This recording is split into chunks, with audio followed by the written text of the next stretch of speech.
अस्सलाम वालेकुम। ਤੁਹਾਡਾ ਵੀਰ ਸ਼ਫਕਤ ਬਾਰੀ ਮੈਂ ਸਦਕੇ ਮੈਂ ਵਾਰੀ ਅਜ਼ੀਜ਼ਾਂ ਨੇ ਮਨ ਵੱਡਿਆਂ ਦੇ ਵੀ ਜ਼ਿੰਦਗੀ ਮੋੜ ਮੋੜ ਨਹੀਂ ਲੱਭਦੀ।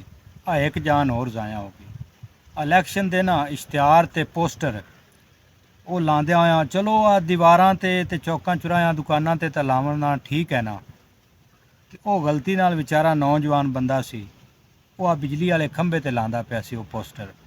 ਉੱਥੇ ਕਰੰਟ ਪਿਆ ਤੇ ਨਾਲ ਹੀ ਲਟਕਿਆ ਖੜਾ ਸੀ। ਦੱਸਦੇ ਪਏ ਨੇ ਸੁਣ ਕੇ ਸੀਤ ਨਿਕਲ ਗਈ ਹੈ।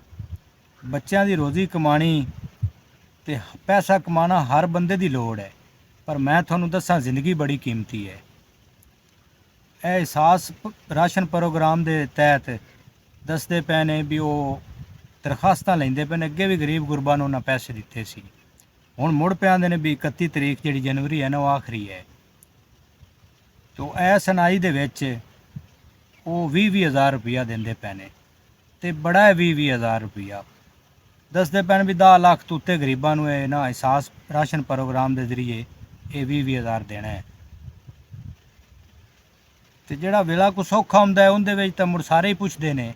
ਸਵਾਦ ਤਾਂ ਹੈ ਨਾ ਵੀ ਅੱਜ ਜਿਵੇਂ ਕੋਈ ਠੰਡ ਹੈ, ਕਿਸੇ ਗਰੀਬ ਦੇ ਸਿਰ ਤੇ ਛੱਤ ਨਹੀਂ ਹੈ, ਕਿਸੇ ਗਰੀਬ ਦੇ ਬੱਚੇ ਭੁੱਖੇ ਬੈਠੇ ਨੇ, ਉਹਦੇ ਘਰ ਆਟਾ ਨਹੀਂ ਹੈ, ਤੇ ਤਾਂ ਮੁੜ ਕੋਈ ਇਹ ਨਹੀਂ ਅਹਿਸਾਸ ਕਰੇ। ਤੇ ਗਣਾ ਤੇ ਇੱਥੇ ਸਾਡੇ ਕੋਲ ਇਹ ਹੁੰਦਾ ਹੈ ਵੀ ਜਦੋਂ ਕੋਈ ਮੁਸੀਬਤ ਟਲ ਜਾਂਦੀ ਹੈ ਉਹਦਾ ਮੁੜ ਸਾਨੂੰ ਕੋਈ ਪੁੱਛਣ ਦੱਸਣ ਵਾਲੇ ਵੀ ਆ ਜਾਂਦੇ ਨੇ, ਤੇ ਔਖੇ ਵੇਲੇ ਸਾਡੀ ਕੋਈ ਖਬਰ ਹੀ ਕੋਈ ਨਹੀਂ ਲੈਂਦਾ। ਇੱਥੇ ਤਾਂ ਉਹ ਗੱਲ ਹੋਈ ਪਈ ਹੈ ਵੀ ਆ ਦਰਿਆ ਕਿਨਾਰੇ ਕੋਈ ਆਬਾਦੀ ਸੀ, ਉੱਥੇ ਸੈਲਾਬ ਆਇਆ, ਉਹ ਫਸਲਾਂ ਤਬਾਹ ਹੋ ਗਈਆਂ, ਡੰਗਰ ਵਿਚਾਰੇ ਜਿਹੜੇ ਨੇ ਉਹ ਰੁੜ ਗਏ ਪਾਣੀ ਵਿੱਚ, ਕਈ ਜਾਨਾਂ ਜ਼ਾਇਆ ਹੋਈਆਂ, ਤੇ ਕਿਸੇ ਖਬਰ ਕੋ ਨਾ ਲਈ। ਉਹ ਐਵੇਂ ਕੋਈ ਚਿਰਕਾ ਜਿਹਾ ਵਕਤ ਆਇਆ ਨਾ ਗੁਜ਼ਰਿਆ, ਤੇ ਉਸਲੇ ਇਲੈਕਸ਼ਨ ਦੇ ਦਿਹਾੜੇ ਐਵੇਂ ਆ ਗਏ, ਤੇ ਉਸ ਇਲਾਕੇ ਦਾ ਇੱਕ ਸਿਆਸੀ ਬੰਦਾ ਆ ਕੇ ਤੇ ਉਹਨੇ ਉੱਥੇ ਇੱਕ ਜਲਸਾ ਕੀਤਾ। ਉਹਨੇ ਉਹਨਾਂ ਨੂੰ ਆਖਿਆ ਵੀ ਮੈਨੂੰ ਤੁਹਾਡੀ ਬੜੀ ਤਕਲੀਫ ਹੈ, ਤੇ ਮੈਂ ਤੁਹਾਡੀ ਇਮਦਾਦ ਵਾਸਤੇ ਆਇਆ। ਤੁਹਾਡੀਆਂ ਫਸਲਾਂ ਬੁੱਢ ਗਈਆਂ ਨੇ, ਡੰਗਰ ਤੁਹਾਡੇ ਮਰ ਗਏ, ਜਾਨਾਂ ਤੁਹਾਡੀਆਂ ਜ਼ਾਇਆ ਹੋ ਗਈਆਂ, ਤੇ ਮੈਂ ਕੋਈ ਤੁਹਾਡੀ ਇਮਦਾਦ ਕਰਨਾ ਚਾਹੁੰਦਾ। ਆ ਮੈਂ ਐਲਾਨ ਕਰਦਾ ਪਿਆ 5-500 ਰੁਪਇਆ ਮੈਂ ਹਰ ਘਰ ਨੂੰ ਦਿੰਦਾ ਪਿਆ, ਤੇ ਹੁਣ ਤੁਸੀਂ ਖੁਸ਼ ਜੇ? ਉਹਨਾਂ ਆਖਿਆ ਵੀ ਅਸੀਂ ਤਾਂ ਖੁਸ਼ ਹਾਂ, ਹੁਣ ਤੂੰ ਰੇਂਜ ਨਾ ਹੋਵੀਂ।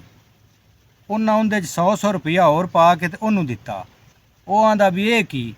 ਆਖੇ ਫਸਲਾਂ ਤਾਂ ਤੇਰੀਆਂ ਵੀ ਡੁੱਬ ਗਈਆਂ ਉਸ